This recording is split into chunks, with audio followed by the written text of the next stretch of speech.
नमस्कार, मेरा नाम ज्ञानेश्वर है और आप देख रहे हैं लाइव सिटीज। देखिए, अब इस बात की पूरी संभावना है कि कल 16 अगस्त 2022 को नीतीश कुमार तेजस्वी यादव की कैबिनेट का गठन हो जाएगा। मतलब बाकी जो मंत्री हैं वे शपथ ले लेंगे। तो यदि कल 16 अगस्त 2022 को शपथ ग्रहण समारोह होता है, जिसकी संभावना दिख रही है, खबर ये भी है कि आज शाम को मतलब 15 अगस्त 2022 की शाम को मुख्यमंत्री नीतीश कुमार और डिप्टी सीएम तेजस्वी यादव राज्यपाल फागू चौहान से मुलाकात कर सकते हैं और शपथ ग्रहण के लिए समय मांग सकते हैं। तो यदि 16 अगस्त को शपथ ग्रहण होता है तो यह बिहार में महागठबंधन की बड़ी जीत होगी। आप कह सकते हैं बीजेपी को बड़ी शिकस्त देंगे और महागठबंधन यह स्पष्ट करेगा कि हमारी एकजुटता और निर्णय लेने का फैसला कितनी तेजी में है। तो देखिए, यह बात हम क्यों कह रहे हैं कि बीजेपी को शिकस्त देने जा रहे हैं। आपने देखा होगा कि जून महीने में महाराष्ट्र में बहुत बड़ा खेला हुआ। उद्धव ठाकरे को मुख्यमंत्री पद से इस्तीफा देना पड़ा। इसके बाद वहां शिवसेना के विद्रोही बागी गुट, जिसके मुखिया एकनाथ शिंदे, उन्होंने शपथ ली, साथ में बीजेपी की सरकार बनी। तो देखिए, 30 जून को एकनाथ शिंदे ने महाराष्ट्र के मुख्यमंत्री और देवेंद्र फडणवीस ने पहले ना करने के बाद डिप्टी सीएम की शपथ ली थी। लेकिन 30 जून को ली गई शपथ के बाद कैबिनेट बनाने में दो ही लोग, मतलब चीफ मिनिस्टर और डिप्टी सीएम ही पिछले 40 दिनों से महाराष्ट्र को चला रहे थे।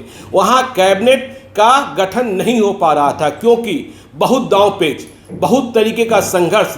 तो 40 दिनों के बाद कल 14 अगस्त 2022 को वहां शपथ ग्रहण समारोह संभव हुआ है महाराष्ट्र में। और इसके बाद वहां वैसे कुछ विधायक जो शिवसेना में उद्धव ठाकरे से अलग हुए, एकनाथ शिंदे के साथ आए, उनका बागी तेवर भी दिखने लगा। एक विधायक ने तो बाकायदा ट्वीट किया था जो बाद में डिलीट किया गया। तो अब देखिए बिहार में क्या हुआ। बिहार में तेजस्वी यादव और नीतीश कुमार ने डिप्टी सीएम और सीएम की शपथ 10 अगस्त को ली और अब 16 अगस्त को 5 दिनों के भीतर, मतलब छठे दिन, ये बिहार में मंत्री परिषद का गठन होने जा रहा है। मतलब जो कैबिनेट बनने जा रही है, 6 दिनों का वक्त लग रहा है। तो इस तरीके से आप देख रहे होंगे कि महागठबंधन ने बीजेपी को शिकस्त दी। और निर्णय लेने में देखिए, एक बात को और गौर करना होगा आपको कि जब बिहार में महागठबंधन बनता है, राजद, जेडीयू और कांग्रेस आता है, तो फैसले तेजी से होते हैं। आज आपने मुख्यमंत्री नीतीश कुमार के संबोधन में सुना, जो गांधी मैदान में वे ध्वजारोहण के बाद कर रहे थे, कि हम 10 लाख नौकरी तो देंगे ही, इसके अलावा हमारी कोशिश होगी कि 10 लाख और नौकरी व रोजगार हम यहाँ बिहार में पैदा करें, मतलब अवसर का सृजन करें। तो देखिए, हम क्यों कह रहे थे 2015 में क्या हुआ था। जब महागठबंधन बिहार में चुनाव लड़ने को तैयार हुआ था, तब महागठबंधन के पॉलिटिकल स्ट्रेटजिस्ट, जो देश के सबसे बड़े पोल स्ट्रेटजिस्ट हैं, प्रशांत किशोर, वे थे। और वे इस बात का उदाहरण अभी भी देते हैं। पिछले दिनों जब हमने उनका इंटरव्यू किया था तो उन्होंने इस बात की जानकारी दी थी कि देखिए 2015 में कैसे कैसे फैसले लिए गए थे। एक दिन में सभी टिकट बांटे गए थे। मौर्या होटल में प्रेस कॉन्फ्रेंस हुआ था और कांग्रेस, राजद और जदयू ने 243 विधानसभा क्षेत्रों के उम्मीदवारों का ऐलान एक साथ कर दिया था। ये नहीं कि आज इतना, कल इतना, आज ये लटके हुए हैं, कल वे लटके हुए हैं, जो 2020 में भी देखा गया। और आप देखिए बड़ी बात क्या हुई थी 2020 में आपने देखा होगा कि एनडीए में बीजेपी और जेडीयू दोनों, लेकिन बीजेपी अलग घोषणा पत्र जारी कर रही थी, 19 लाख रोजगार की बात कर रही थी।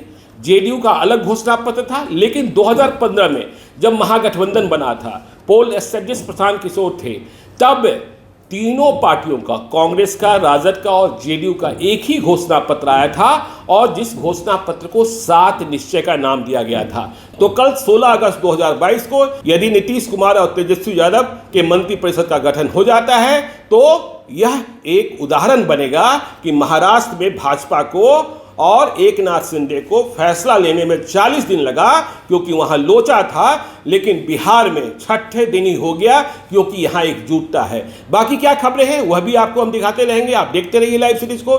यदि अब तक आपने हमारे यूट्यूब चैनल लाइव सीरीज को सब्सक्राइब नहीं किया है तो जरूर कर लीजिएगा, और यदि इस वीडियो को आप फेसबुक पेज के माध्यम से देखें तो पेज को लाइक कीजिएगा, ट्विटर पर भी हमें फॉलो कीजिए। धन्यवाद।